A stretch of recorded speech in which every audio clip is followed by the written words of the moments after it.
Here we are in Mayo, Michigan, and it's been a while. It's been a while because life's been stressful. I know I'm not alone in that.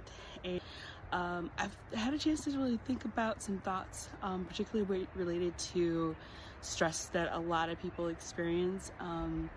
So if you don't know, my name is Natasha, and I'm a psychotherapist in private practice, and many of the people that I see, particularly with Gen Z, are really quite anxious about being perceived.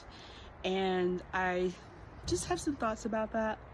Luckily, I am from a generation that straddles the analog and digital life, Gen X, which means that I've had the experience of not being aware of every moment being videotaped, recorded, and possibly shared with the world, while at the same time very much being coming of age as technology has developed. So with that, old enough to be familiar with technology, where it started, because I was there at the beginning, but also have very intimate conversations with people who are very much digital natives and have the misfortune of coming of age while everyone is potentially watching. So we're going to talk about why worrying about being perceived is actually cringe. Why worrying about being perceived is cringe. So, as I've mentioned before, Gen Z, y'all have had it rough. Not to mention really misfortune in time, space, technology, and how that comes together as you are developing your own identity and getting to know yourself as a person. And if you live in the United States, you also have the experience of developing as everything around you is fake and manufactured, and you haven't had the chance to really know yourself enough to not be persuaded as much by what you think you see or what is intentionally misled you to see.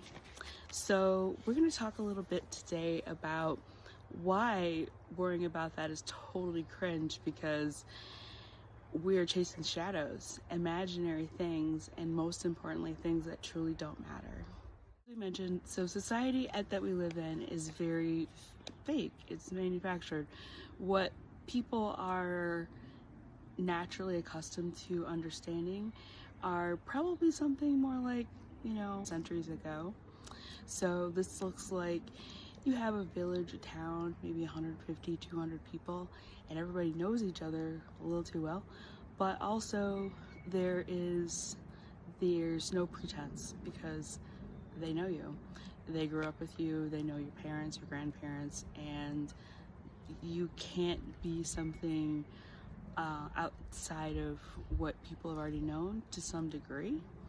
To do so would have to conceal your own identity in a significant way, which is very much how many people have had to live. But from perspective, if you made a blunder in front of 10 people, that's going to be significantly less, less of a social faux pas, and depending on what it was, of course, than if you had done this in front of 1 million people. And young people now have that misfortune where there is the fear that if I do something that is embarrassing or not in alignment with what people may expect or could be made fun of, cringe.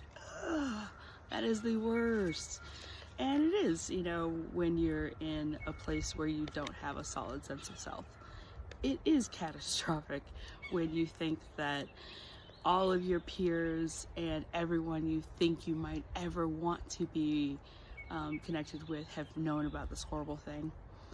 And the misfortune is that some of this is, yes, happening in front of the world, but also it's happening where we all kind of have a sense of, first character syndrome, where we think people are thinking about us a lot more than they actually are.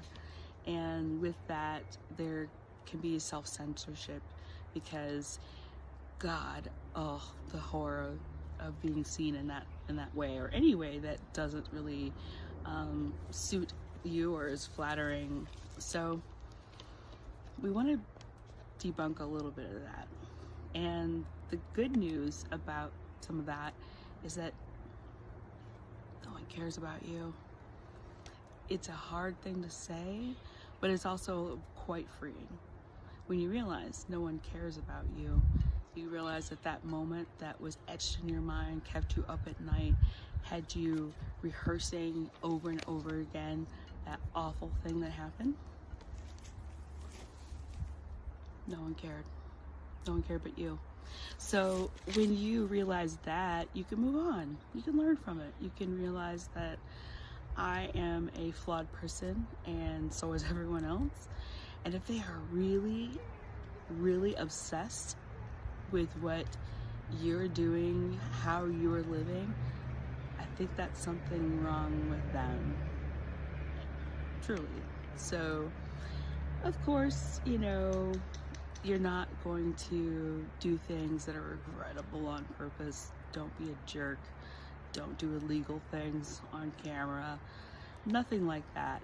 But just ordinary life happening in an ordinary way, in an unflattering light, or in some way that others, might find humorous.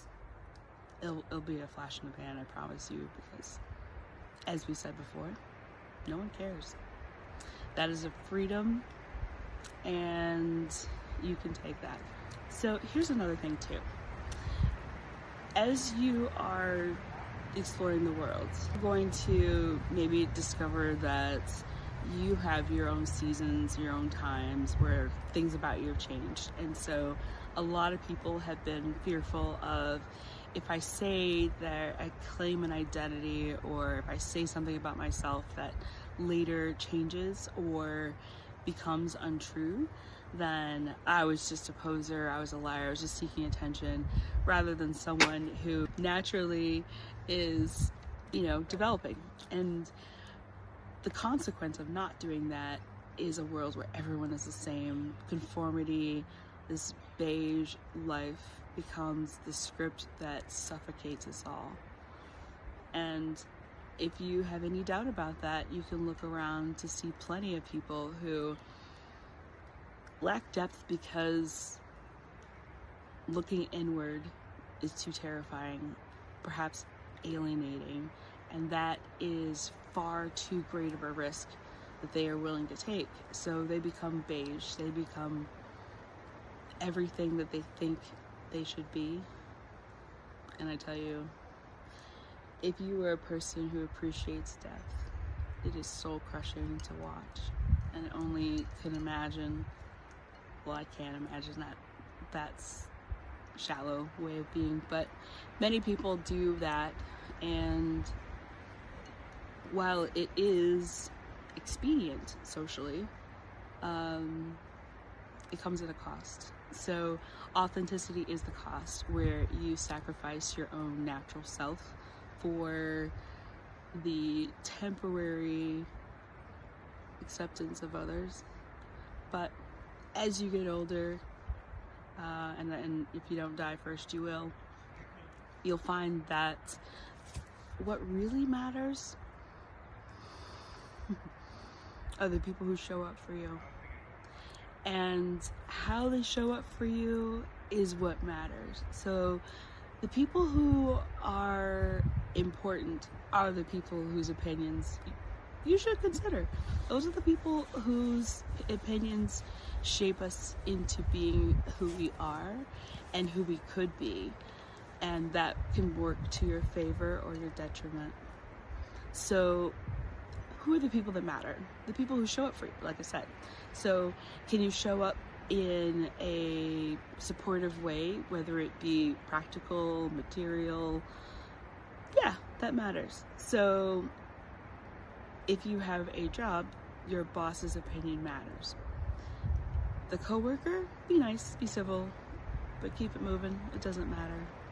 Just do your job. Do that. That matters.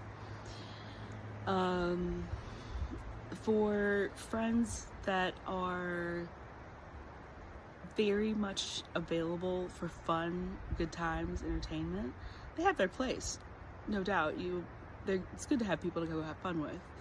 But don't confuse that for people who will support you when you're not convenient, for whom you may be too much, and for whom conversations are only one way.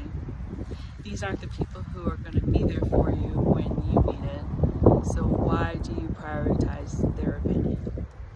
If they are anonymous trolls in the comment section, they don't meet any of these criteria, so why do you care? Really.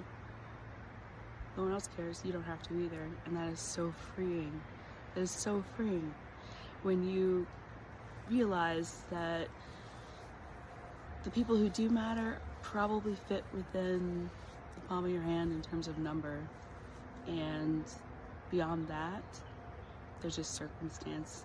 Sometimes that are seasonal, occasional, but not deep, meaningful, or for a lifetime. So let that prioritize your opinion about what matters, what really is cringe.